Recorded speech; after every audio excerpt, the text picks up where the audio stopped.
स्वामी रामदेव का योगदान क्या है ये देश जानता है। इसलिए मैं ओछे लोगों के बारे में कोई टिप्पणी नहीं करना चाहता। नमस्कार, 4 PM पर आप सभी का स्वागत है। दोस्तों, बीजेपी के अंदर इस समय बड़ा घमासान मचा हुआ है। बीजेपी समर्थक माने जाने वाले बाबा रामदेव और बीजेपी सांसद कंगना रनौत के बीच ठनी हुई है। दोनों एक दूसरे पर जमकर हमलावर हैं। वही पूर्व बीजेपी सांसद ब्रजभूषण शरण सिंह भी रामदेव को धोने में लगे हैं। मामला अब सिर्फ बयानबाजी का नहीं, बल्कि बीजेपी समर्थक खेमे के अंदर जुबानी जंग का बनता जा रहा है। शुरुआत हुई कंगना रनौत के उस बयान से, जब उन्होंने जंतर मंतर पर प्रदर्शन कर रहे छात्रों को लेकर गटर शब्द का इस्तेमाल किया था। उनके इस बयान पर बाबा रामदेव भड़क गए।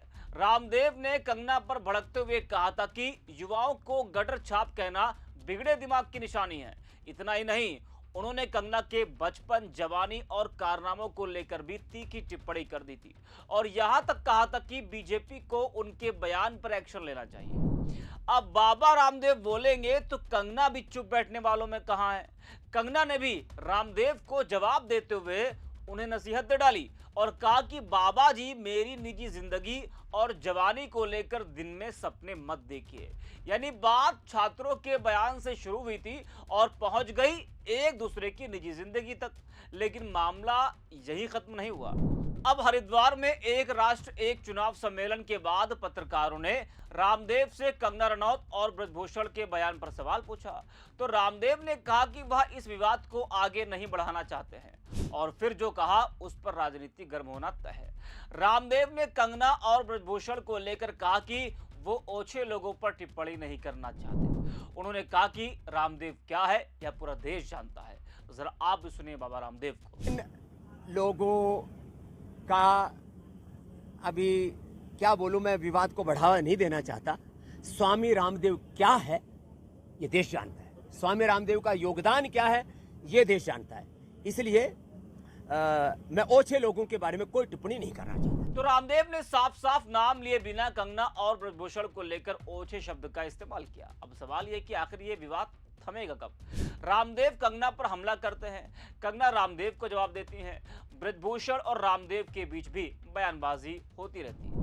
मतलब जिस खेमे में एक दूसरे के समर्थन की तस्वीरें दिखाई देनी चाहिए, वहां एक दूसरे के खिलाफ बयान सुनाई दे रहे हैं। और सबसे बड़ा सवाल यही है, अगर ये लोग एक ही विचारधारा और एक ही राजनीतिक खेमे के समर्थक हैं, तो फिर इतनी तल्खी क्यों? क्या बीजेपी इस विवाद को खत्म कराने के लिए कोई पहल करेगी या फिर पार्टी के अपने ही चेहरे कैमरे के सामने एक दूसरे पर हमला करते रहेंगे? आपको बता दें कि कंगना रनौत के जेनजी को गटर जनरेशन कहने वाले बयान पर बाबा रामदेव ने आपत्ति जताई थी। रामदेव ने कंगना की निजी जिंदगी को लेकर टिप्पणी की थी, जिसका इंस्टाग्राम स्टोरी के जरिए कंगना ने जवाब दिया था। उन्होंने कहा था कि रामदेव उनकी निजी जिंदगी के बारे में बात करना बंद करें। वही बीते दिनों ब्रजभूषण शरण सिंह ने बाबा रामदेव की आंदोलन वाली चेतावनी पर तंज कसा था।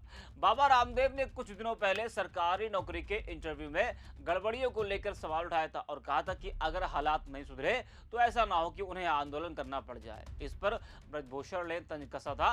उन्होंने सवाल किया था कि क्या उनमें आंदोलन करने की क्षमता है।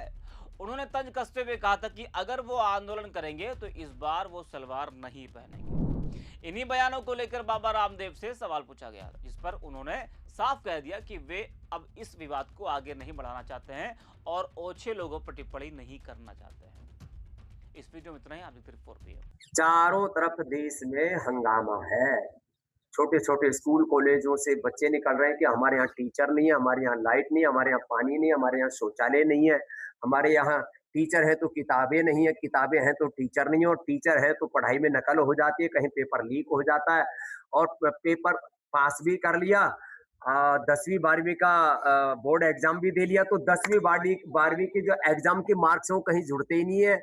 कॉम्पिटिटिव एग्जाम्स के आधार पर ही आगे यूनिवर्सिटी में सिलेक्शन होता है और उसके बाद में फिर जो है जब कहीं नौकरी की बारी आए, खास करके गवर्नमेंट जॉब्स में इंटरव्यू के दौरान 90 से 99% घोटाला होता है। अपने विचार, अपने संस्कार, अपने संगठन, अपने ही जाति वर्ग समुदाय के लोगों को ठोक लेते हैं और बाकी को बाहर धक्का मार देते हैं।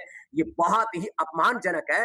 ये लोकतंत्र के खिलाफ है, ये न्याय के भी खिलाफ है। एक तरफ हम कह रहे सत्यमेव जयते, ये तो धर्मस्ततो जय, हमने शासकीय उद्घोष बना दिए, और वहां जब किसी को इंटरव्यू की बारी आती है तो 10 में से पहले से तय करके और पैसे लेके 25-50 लाख 1-1 करोड़ रुपए की रिश्वत लेकर के फिर भर्ती करते हैं। अब ऐसे ही आंदोलन करना पड़ा तो देश कैसे चलेगा? इसलिए भाई सुधर जाओ, नहीं तो देश में आंदोलन और ज्यादा भी हो सकते हैं। आंदोलन के नाम पर मैं अराजकता, अनार्की का समर्थक नहीं हूं, लेकिन भाई ये बात तो जरूर है, देश में घपला भी बहुत है। ये घपले ठीक कर लो, मैं तो कहीं ऐसा ना हो कि बाबा रामदेव को दोबारा आंदोलन करना पड़े। हम आपके चैनल के माध्यम से कहना चाहते हैं कि बाबा रामदेव का आंदोलन करना बहुत ज़रूरी है, क्योंकि वो स्वदेशी के नाम से शुरू हुए थे और चड्ढी तक पहुंच गए, नकली चड्ढी तक। घी की बात छोड़ दीजिए, खाद्य पदार्थ की बात छोड़ दीजिए। और जहां तक मैं समझता हूं, इस देश में नकली घी का जो कल्चर बड़े पैमाने पर आया है वो बाबा जी के द्वारा ही आया है। हाँ, शर्त ये है कि इस बार उनसे कह दीजिए कि सिंदूर और टिकुली और सलवार ना पहने, इस बार मर्द की तरह आंदोलन करें। नहीं, क्या लगता है कि एक तरफ तो सरकार कह रही है लेकिन फिर भी वो आंदोलन करने के लिए जा रहे हैं? बस बाबा जी से कहिए कि सिंदूर और टिकुली और सलवार का इस्तेमाल नहीं करेंगे, इस बार आर पार की लड़ाई लड़ें।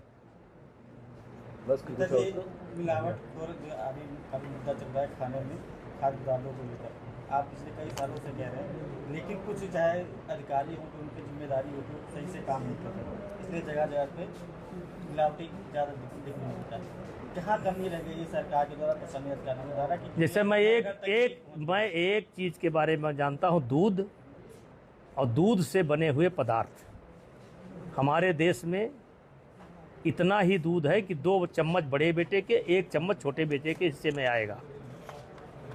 और जिस दिन सही ढंग से कार्रवाई नकली खाद्य पदार्थों पर हो जाएगी, देश में हाहाकार मच जाएगा।